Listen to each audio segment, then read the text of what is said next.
अस्सलाम वालेकुम एवरीवन। उम्मीद करता हूँ आप खैरियत से होंगे। Welcome back to the channel. और आज हम बात करने जा रहे हैं कि आप जापान में अगर अप्लाई कर रहे हैं मैक्स स्कॉलरशिप पे, तो आपको जो मैक्स स्कॉलरशिप के लिए हेल्थ सर्टिफिकेट चाहिए वो आप कहाँ से डाउनलोड कर सकते हैं और उसको किस तरह आपने फिल करना है, तो वो हम आज देखते हैं। चलिए स्टार्ट करते हैं। तो सबसे पहले हमने गूगल पे जाना। वहाँ आप लिखेंगे health certificate for max scholarship Japan download and then आपने उस पर क्लिक कर देना है। और जैसे ही आप उस पर क्लिक करेंगे, यस, एक्चुअली क्योंकि चाइना में विदाउट वीपीएन आपका काम नहीं है, गूगल आप यूज़ नहीं कर सकते, तो इसलिए मेरा वीपीएन शायद बंद था। तो ये आपके पास सबसे पहले आ जाएगा। पहली पहली जो वेबसाइट है आप देख सकते हैं, ये पीडीएफ में ही है। And this is certificate of health for 2025।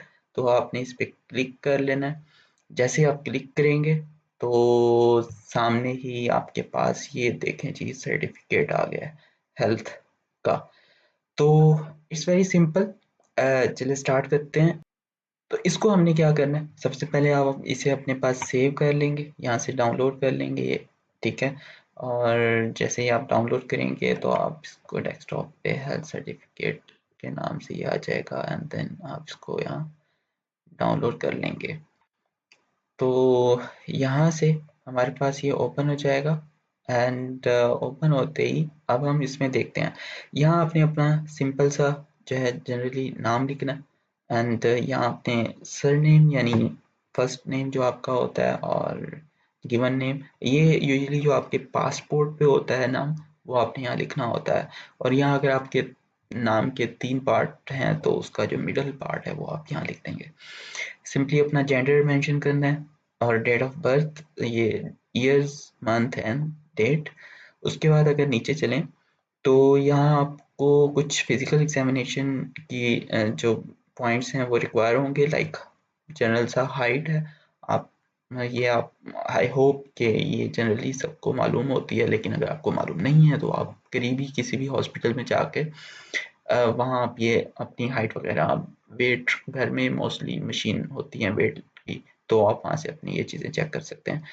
तो ये फॉर्म आपने खुद से फिल करना है, किसी को यानी किसी डॉक्टर के पास नहीं जाना फिल करवाने, ना ही किसी को पैसे देने हैं इसमें फिल करने के लिए। ये सब आप खुद से कर सकते हैं, मैं आपको बताता हूँ।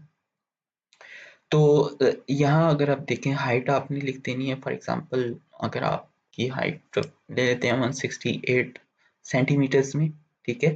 और इसके अलावा आपने अपना वेट लिख देना है किलोग्राम्स में। यहाँ ब्लड प्रेशर वो आप नॉर्मल जो होगा वो लिखेंगे। ब्लड टाइप ए बी जो भी है आपकी वो लिख देंगे। और pulse rate of course regular ही लिखनी है क्योंकि आप नॉर्मल हैं। और कलर ब्लाइंडनेस, सब कुछ ही अब यहाँ 3 चीज़ें हैं, आप देखें कलर ब्लाइंडनेस है, हेयरिंग है और स्पीच है। तो इन तीनों को आपने नॉर्मल वाले जो बॉक्स है इस पे फर्स्ट पे इन पे क्लिक करना है तीनों पे। सिमिलरली यहाँ आइज़ के बारे में, आई साइट के बारे में, तो आपने विदाउट ग्लासेस में दोनों पे क्लिक कर देना है, ठीक है। और इन पे आपने विद ग्लासेस और कॉन्टैक्ट लेंस, इसमें आपने किसी चीज़ पे क्लिक नहीं करना। नेक्स्ट उसके बाद थोड़ा सा नीचे जाते हैं, describe the condition of lungs, यहाँ आपने नॉर्मल लिखना है। एंड यहाँ डेट है एक्सरे की कि आपने एक्सरे कब करवाए थे, तो वो आप अपनी, जब आप ये साइन स्टैम्प करवाते हैं मोस्टली डॉक्टर से, तो उसे 1 दिन पहले का या 2 दिन पहले की ये डेट आप यहाँ मेंशन कर सकते हैं। ऐसा एक्सरे करवाने की ज़रूरत नहीं है। इसी तरह लंग्स है, कार्डियो मैगली है एंड यहाँ से ईसीजी है, तो ये सब कुछ आपने नॉर्मल लिखना है। यहाँ है डिजीज करेंटली बीइंग ट्रीटेड, कोई आपको, आई होप कि आपको कोई डिजीज नहीं है, अगर नहीं है तो यहाँ आप क्लिक कर देंगे। इसी तरह आपने कोई पास्ट इलनेस वगैरह के बारे में बताना है कि अगर आपको कोई इनमें से इलनेस पहले रह चुकी है, तो यहाँ वो इलनेस के नेम्स वगैरह उन्होंने लिखे हुए हैं, तो यहाँ आप सब में ट्यूबरक्लोसिस है, communicable diseases, kidney disease, diabetes या साइकोसिस, malaria, epilepsy, heart disease, drug allergy या एनीथिंग एल्स, तो यहाँ सब में आपने नील करना है, यानी यहाँ आप क्रॉस कर देंगे और यहाँ लिख देंगे।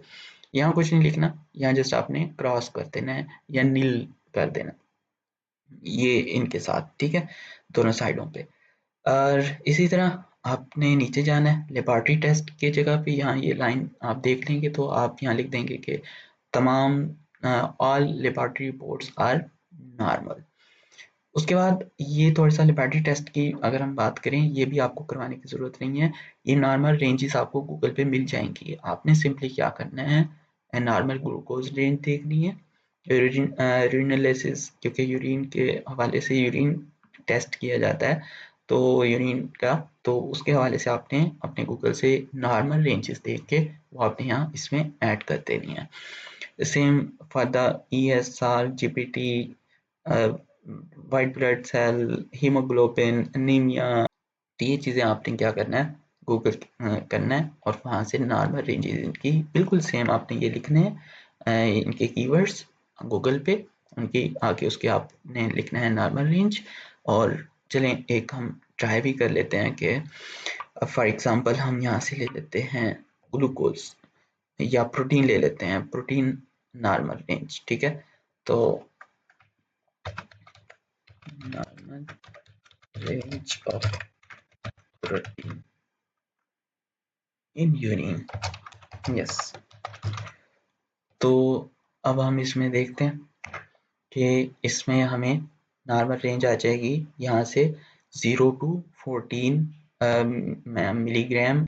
तो आपने क्या करना है, सिंपली 0 से 14 है, आप 7, 8, 9, 10 व्हाटएवर आप उसमें लिख सकते हैं, तो आपने उसमें लिख देना है। इसी तरह आप किसी भी चीज़ के बारे में जब आप गूगल करेंगे बिल्कुल सेम इसी तरह, तो वो आपने कॉपी करना है, उसमें से नॉर्मल रेंज आपने इसमें लिख देनी है या पेस्ट कर देनी है। नेक्स्ट अगर नीचे चलते हैं, physicians impression of the applicants health, तो यहाँ आपने खुद से ही लिख देना है कि applicant is fit for travel and study abroad, that's it, okay. और इसके बाद यहाँ आपने जो है, ये वैसे डॉक्टर के लिए सेक्शन होता है, लेकिन आपने यहाँ खुद से लिख देना है, यस पे क्लिक करना है। ये डॉक्टर जब साइन करेगा उसकी डेट, फिजिशियन उसका सिग्नेचर, उनका जो इंस्टीट्यूट है, लाइक वो किस हॉस्पिटल से हैं, और उनका एड्रेस कि वो किस जगह पे हैं, तो यहाँ उनकी स्टैंप भी इसी जगह पे लगेगी, ठीक है, तो ये आपने लगवा लेनी है। और मज़ीद अगर फिर भी आपको कोई इशू आता है, कुछ समझ नहीं आता ड्यूरिंग जब आप ये फिल कर रहे होते हैं मेडिकल फॉर्म या हेल्थ फॉर्म, तो आप कमेंट सेक्शन में मुझसे पूछ सकते हैं या इंस्टाग्राम पे आप मैसेज कर सकते हैं, तो I will be there to response and answer your questions. अब तक के लिए इतना ही, अपना ख्याल रखिएगा, अल्लाह हाफिज़।